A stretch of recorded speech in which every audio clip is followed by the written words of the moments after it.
ट्रिन ट्रिन ट्रिन। Telephone की घंटी बजते ही अपूर्व और स्वाति की नींद उचट गई। अपूर्व ने हाथ बढ़ाकर रिसीवर उठाया।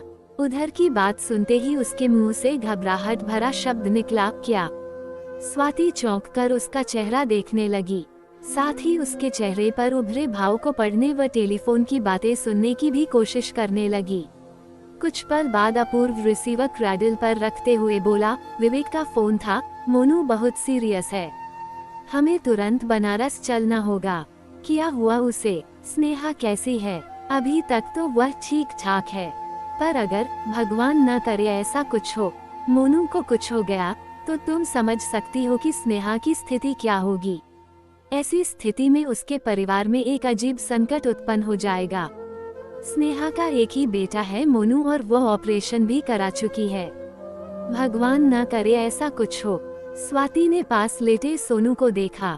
उसके हृदय में सोनू के प्रति असुरक्षा की भावना उत्पन्न हो गई और उसने सोनू को अपने सीने से भींच लिया।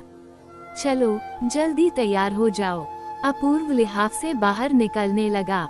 हालांकि सोनू के प्रति एक पल के लिए उसके हृदय में भी असुरक्षा की भावना उत्पन्न हुई थी, जिसे उसने झटक दिया था। पटना स्टेशन पर ट्रेन में बैठते ही स्वाति ने अपने हृदय में उठ रही भावना को अपूर्व के समक्ष व्यक्त किया। अगर मोनू को कुछ हो गया तो वे हमसे हमारे सोनू को तो नहीं मांगेंगे न। सोनू पर अब उनका कैसा अधिकार? सोनू अब तो हमारा बेटा है। अपूर्व ने मानो स्वाति को सांत्वना दी, पर स्वाति को उसके शब्दों से संतोष नहीं हुआ। ट्रेन चलते ही स्वाति धीरे धीरे अपने वर्तमान से दूर अतीत की ओर जाने लगी। अतीत के दृश्य उसकी आंखों के समक्ष सजीव होने लगे। लगभग 7 साल पहले स्वाति की शादी अपूर्व से अपने ही शहर पटना में हुई थी। स्वाति व अपूर्व दोनों को ही बच्चों से बेहद लगाव था, इसलिए वे बच्चे के लिए बहुत उत्सुक थे। पर शादी के 2 साल बाद भी जब स्वाति गर्भवती नहीं हुई, तब दोनों ने डॉक्टर से चेकअप करवाया। जांच के दौरान पता चला कि स्वाति का गर्भाशय बिल्कुल अविकसित है व उसमें कुछ ऐसी कमियां भी हैं जो आज के विज्ञान के युग में भी दूर नहीं होंगी, अर्थात स्वाति आजीवन प्रसव पीड़ा से वंचित रहेगी और बच्चे को जन्म नहीं दे सकेगी। स्वाति पर इसका जबरदस्त आघात हुआ। वह स्वयं को अधूरी औरत मानकर गुमसुम रहने लगी। अब तो वह जब भी किसी मासूम बच्चे को देखती, उसके कोमल हृदय से दर्द का गुबार फूट पड़ता, जो आंखों के रास्ते आंसू बनकर बहने लगता। हालांकि ये जानने के बाद भी कि स्वाति कभी मां नहीं बन सकेगी, अपूर्व और उसके माता पिता ने स्वाति को कभी उपेक्षित नहीं किया, बल्कि जब कभी स्वाति अधिक दुखी हो जाती, तब वे ही उसे समझाते, स्वाति तुम खुद को कसूरवार क्यों समझती हो? प्रकृति ने ही तुम्हारे साथ अन्याय किया है, तुम इस स्थिति के लिए दोषी नहीं हो। ऐसे वक्त पर स्वाति अपूर्व व माँ की गोद में सिर रखकर सुबक पड़ती, पर मैं तो स्वयं को ही दोषी समझती हूँ, क्योंकि मैं एक ऐसी बंजर धरती हूँ जो इस सूने आंगन में खुशियों का एक भी फूल नहीं खिला सकती।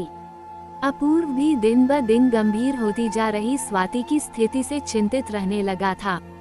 वह स्वाति से बेहद प्यार करता था। स्वाति उसके जीवन में खुशियों की बहार बनकर आई थी। अपूर्व ने तो कभी उम्मीद भी नहीं की थी कि उसके जीवन में ऐसी जीवन संगिनी आएगी जो उसके जीवन के हर अंग में प्यार और खुशियों का रंग भर देगी। शादी के चंद दिनों बाद से ही स्वाति ने अपने आचरण से सबका मन मोह लिया था। अब स्वाति के बगैर तो अपूर्व जीने की कल्पना भी नहीं कर सकता था, लेकिन अब स्वाति मुरझाए हुए फूल की भांति होती जा रही थी। एक रात जब अपूर्व की नींद टूटी तो वह ये देखकर चौंक गया कि स्वाति शून्य में निहारे जा रही थी और उसकी आंखों से निरंतर आंसू बह रहे थे। स्वाति, तुम अभी तक जाग रही हो? अपूर्व ने उसे टोका तो वह चौंक गई। यूं ही नींद खुल गई थी। उसने कहा। अपूर्व ने उसकी कमर में हाथ डालकर उसे अपनी ओर खींचा, फिर उसकी आंखों में झांकते हुए बोला, स्वाति क्या हो गया है तुम्हें? क्यों अपने आप को मार डालने पर तुली हुई हो? आखिर जब हमने तुमसे कभी कोई शिकायत नहीं की, तो फिर तुम क्यों चिंता में रात दिन भूली जा रही हो?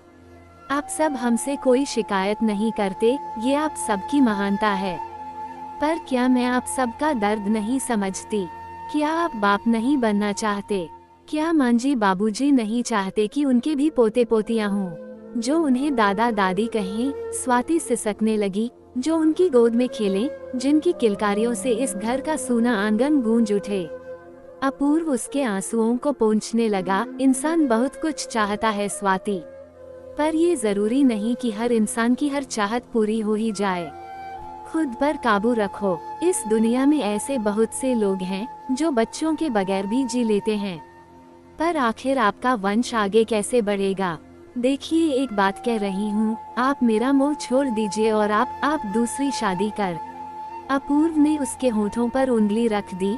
खबरदार, जो आज के बाद मेरी दूसरी शादी की बात निकाली तो मैं तुम्हारे बगैर जीने की कल्पना भी नहीं कर सकता। अपूर्व ने उसे अपने सीने से लगा लिया। सिसकती हुई स्वाति भी उसमें समाती चली गई। इसी तरह 1 साल और गुजर गया। फिर स्वाति की छोटी बहन स्नेहा की शादी बनारस में विवेक से हो गई। शादी के 3 महीने बाद ही स्नेहा गर्भवती हो गई। स्नेहा अत्याधुनिक विचारों वाली युवती थी। वह जीवन को बिल्कुल मौज मस्ती के नजरिए से देखती थी। वह 3-4 सालों तक खूब मौज मस्ती, आराम और देश विदेश के सैर सपाटे सिर्फ और सिर्फ अपने पति विवेक के साथ करना चाहती थी। अर्थात वह अपने और विवेक के बीच अभी बच्चा नहीं चाहती थी। इसलिए असावधानीवश गर्भवती हो चुकी स्नेहा ने गर्भपात कराने का फैसला किया। गर्भपात के लिए विवेक भी राजी हो गया था। ये बात स्नेहा ने बातों बातों में फोन पर अपनी दीदी स्वाति को बता दी। स्वाति ने स्नेहा को ऐसा करने से तुरंत मना कर दिया और भागी भागी स्नेहा के पास पहुंची। स्नेह, अगर तू अभी बच्चा नहीं चाहती तो न सही, पर उसे मार मत, उसे मुझे दे दे। लेकिन दीदी, स्नेहा घबरा सी गई। अपनी इस अभागिन दीदी पर दया कर मेरी बहन। स्वाति का स्वर भर आ गया। मैं तुम्हारी भावनाएं समझती हूँ। अभी तुमने चंद दिनों तक ही अपने वैवाहिक जीवन का सुख पाया है, पर अपनी दीदी की खुशियों के लिए अपने जीवन के इन अनमोल क्षणों को 9 महीने के लिए मुझे सौंप दे स्नेह। अपना बच्चा मुझे दे दे, मेरी सूनी गोद भर दे। स्वाति अपना आंचल फैलाकर रो पड़ी। मेरे सूने आंचल में खुशियों की भीख डाल दे मेरी बहन। मैं तेरा ये एहसान जीवन भर नहीं भूलूंगी। मैं तेरे बच्चे को अपने कलेजे के टुकड़े की तरह रखूंगी। स्नेहा ने कुछ दूरी पर खड़े अपने पति विवेक को प्रश्नसूचक दृष्टि से देखा। विवेक ने स्वीकृति में सिर हिला दिया। फिर स्नेहा ने अपने गर्भवती होने के 9 महीने बाद एक नन्हे मुन्ने सुंदर से बच्चे को जन्म दिया, जिसे स्वाति कुछ दिनों बाद अपने साथ ले गई। अपूर्व व उसके माता पिता ने उस बच्चे को सहर्ष स्वीकार कर लिया। फिर तो उनके सूने घर में बच्चे की किलकारियां गूंजने लगीं। उसे प्यार से सभी सोनू पुकारने लगे। सोनू को जन्म देने के 2 साल बाद स्नेहा पुनः गर्भवती हो गई। वैसे तो स्नेहा अभी 1-2 साल और बच्चा नहीं चाहती थी, पर विवेक के माता पिता के दबाव के आगे उसे झुकना पड़ा। फिर उसने मोनू को जन्म दिया। मोनू का जन्म ऑपरेशन से हुआ था। इन वक्त पर स्नेहा और विवेक ने आपस में परामर्श किया और स्नेहा ने ऑपरेशन करा लिया। इस बारे में बाद में जब विवेक के माता पिता को पता चला तो उन्होंने इस पर सख्त आपत्ति प्रकट की, पर अब हो भी क्या सकता था। स्वाति ने भी स्नेहा और विवेक द्वारा जल्दबाजी में उठाए गए इस कदम पर दुख व्यक्त किया था। कुछ महीने बाद जब मोनू को निमोनिया हो गया, तब स्नेहा और विवेक को भी अपने निर्णय पर अफसोस होने लगा। ट्रेन किसी स्टेशन पर रुकी तो स्वाति अतीत से निकलकर वर्तमान में आ गई।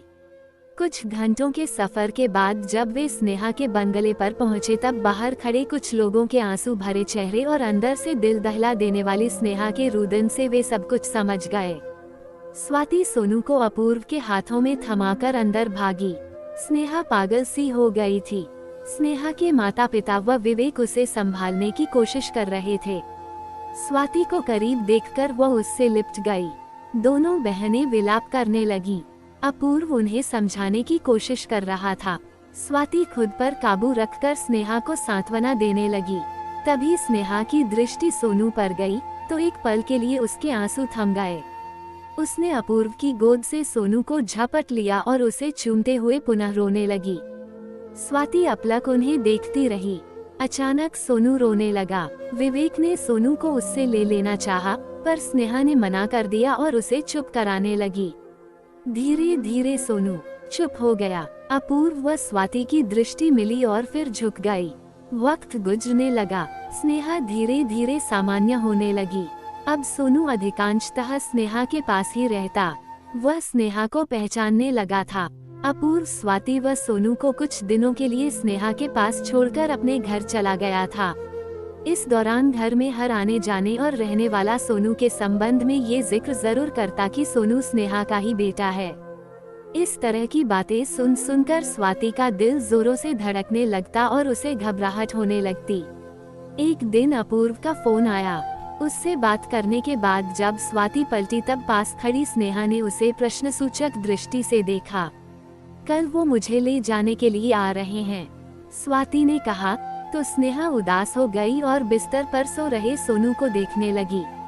एक बात कहूँ दीदी, तुम सोनू को कुछ दिनों के लिए मेरे पास छोड़ सकती हो क्या? स्वाति बस उसे निरंतर देखती रही। कुछ दिन सोनू के सहारे स्वयं को भुलाने की कोशिश करूंगी, फिर उसे तुम्हारे पास स्वयं पहुंचा दूंगी। मैं इसके लिए जिद नहीं करूंगी। सोनू पर तुम्हारा ही अधिकार है, ऐसी कोई बात नहीं, मैं इसे छोड़ जाऊंगी।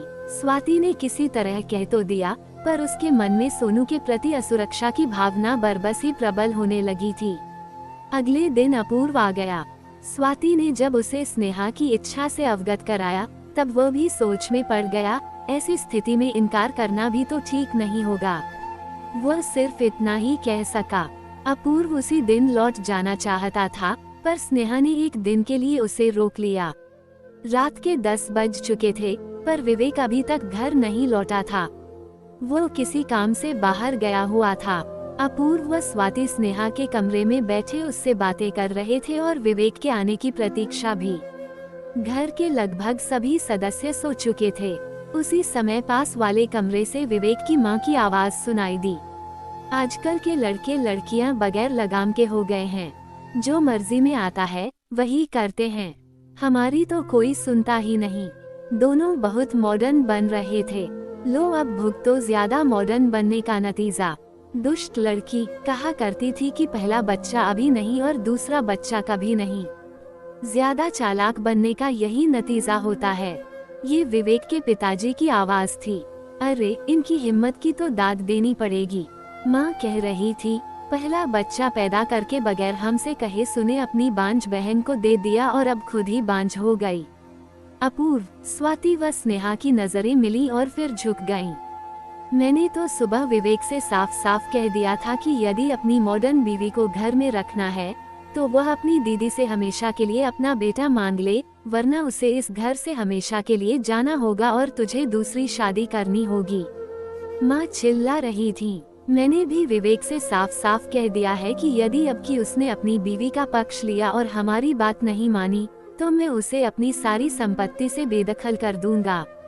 बहुत देर से थमा स्नेहा के आंसुओं का बांध टूट गया। स्वाति ने उसे दिलासा दिया तो वह उसकी गोद में सिर रखकर सिसकने लगी। दीदी, हम दोनों के साथ कितनी अजीब बातें जुड़ी हुई हैं। तुम चाहकर भी किसी बच्चे को जन्म न दे सकी और मैंने न चाहते हुए भी पहली बार तुम्हारे लिए और दूसरी बार अपने सास ससुर के लिए समय से पहले बच्चे को जन्म दिया, पर वो हमसे हमेशा के लिए रूठ गया। और अब स्थिति ये है कि मैं चाहकर भी माँ नहीं बन सकती, जबकि बच्चा ही अब मेरे सुखद भविष्य की गारंटी है। इसके बिना पता नहीं मेरा क्या होगा। दीदी, तुम माँ नहीं बन सकी, तुम्हें यही एकमात्र दर्द था।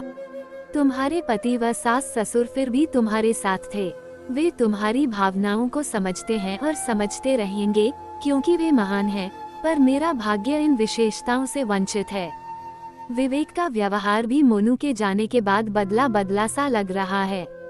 वे मेरे लाख पक्षधर सही, पर अपने माँ बाप से डरते भी हैं। शायद तभी आज वे भी तुमसे सोनू को मांग लेने को कह रहे थे, पर मैं ऐसा कैसे कर सकती हूँ? कैसे तुम्हारी गोद को सूनी कर दूं? सूनी गोद का दर्द क्या होता है, ये मैंने अभी तो जाना है। स्वाति की मनस्थिति अजीब होती जा रही थी। उसकी समझ में ये नहीं आ रहा था कि वह क्या कहे क्या नहीं। कुछ देर बाद जब विवेक आ गया तब स्वाति सोनू को लेकर अपूर्व के साथ अपने कमरे में आ गई। काफी देर तक दोनों बिस्तर पर लेटे शून्य में निहारते रहे। फिर अपूर्व ने कहा, क्या सोच रही हो स्वाति? हमें हमें सोनू को स्नेहा के हवाले कर ही देना चाहिए। कैसे कर देना चाहिए? बहुत देर से थमा स्वाति के आंसुओं का बांध भी टूट गया। मैंने उसे लेकर क्या क्या सपने देखे हैं। अरे जब मांगना ही था तो दिया क्यों था? तुम्हारी सूनी गोद भरते वक्त उस बेचारी को क्या पता था कि उसकी ही गोद सूनी हो जाएगी।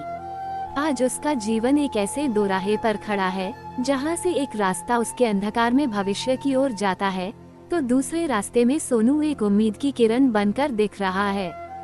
यदि ये किरण उससे दूर हो गई तो हो सकता है कि आने वाले कल में उसे तलाक दे दिया जाए। फिर उसका क्या होगा? वैसे भी बंजर धरती को कौन पूछता है।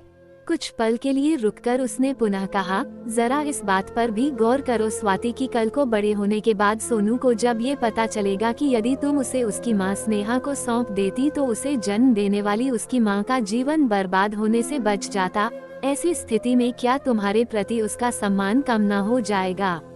उसने तुम्हारे लिए अपने बच्चे को 9 महीने अपनी कोख में सींचकर तुम्हारी सूनी गोद भरी थी। आज वक्त का तकाजा कह रहा है कि तुम उसी के बेटे से उसकी सूनी गोद भर दो। वैसे भी तुम उसकी बड़ी बहन हो और बड़ी बहन माँ जैसी होती है।